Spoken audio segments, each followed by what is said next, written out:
In my writings, I discuss that before any of my information can be useful to you, you must view the world around you with new eyes. Like the image before you, it is important you relearn how to see the world with the eyes of a child. That is not an original thought. You have heard it in your whole life from many sources. Yet it is true. And this is why it is true in our conversation of the moment. You must not be afraid to take your hands from in front of your eyes. You must have courage to at least suspend your disbelief regarding what I am sharing with you right now.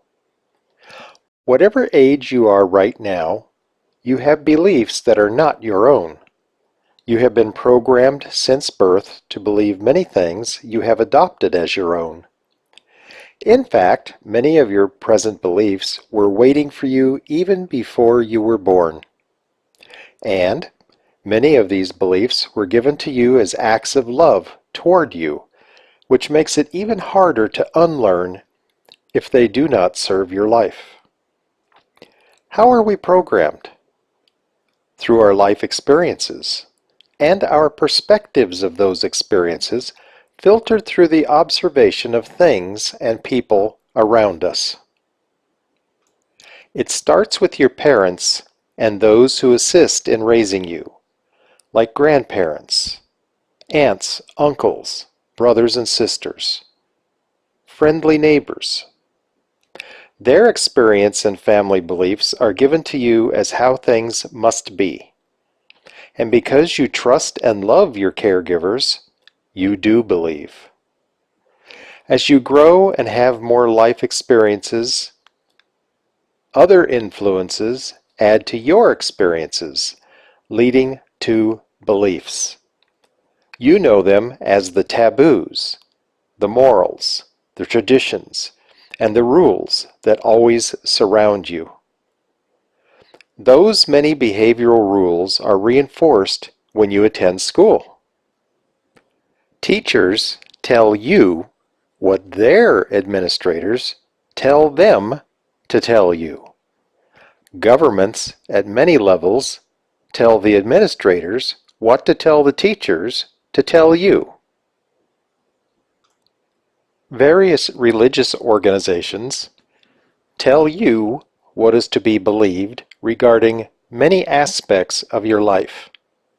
And you want to make those your beliefs, your own, because the authority of ages and tradition are quite powerful.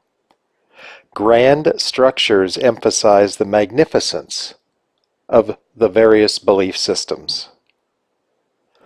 Local, state, and national legislatures create tens of thousands of rules and regulations backed up by military and paramilitary policing organizations telling you what is acceptable and not acceptable.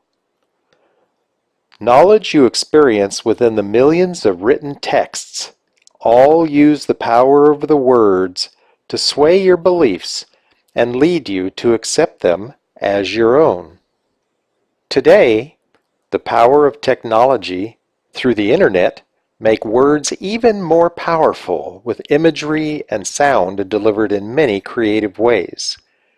This video blog is a good example. One of the most powerful influences of your beliefs are the masses of other people sharing group ideas through their behavior and invitations for you for adopting the beliefs of their particular group. Even what you eat to survive physically is influenced through the myriad of ways you are approached by advertising in buying products. Everything you experience daily in your neighborhoods and cities forms your experiential reality. And it does not stop there, because you can also experience the reality of others through the power of the many broadcast sources that vie for your attention in every video receiver, including today, your phones. Before we move on to the next video series, which will give you the actual answer to the question, why am I here? I need to add to what I've just shared. I could talk for another hour regarding the many ways we are all programmed to believe ideas that are not our own. But wouldn't that be so boring? In any case, I think you get the idea now. We are all subject to many influences around us.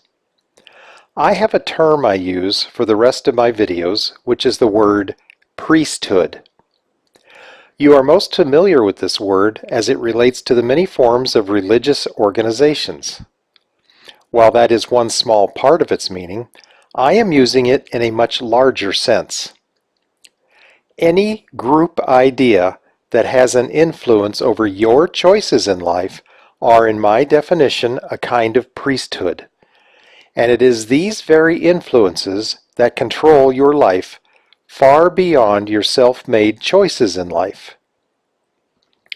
Synonyms for the idea of priesthoods includes an aristocracy, an elect, Illuminati, elite, royalty, upper crust, establishment, nobility, society, upper class, and controlling organizations. The judiciary with robed judges is a kind of priesthood. Police officers are another kind of priesthood. Government officials, such as tax collection organizations, are a kind of priesthood. Agencies that control food, water, pharmaceuticals, and more are priesthoods. One of the strongest is in your own home, the family. Through family traditions and beliefs, you are experiencing a kind of priesthood. It is all of these influences you must set aside for a moment in order to benefit from some ideas that may be new to you, or even rejected by you until you gain your own knowledge and make up your own mind of what to accept as your personal belief. In the next video, I will answer the question simply, then elaborate with the information that led to the answer. This is Llama Karuna Seva inviting you to continue to video number 2. I wish you peace and more joy in your life.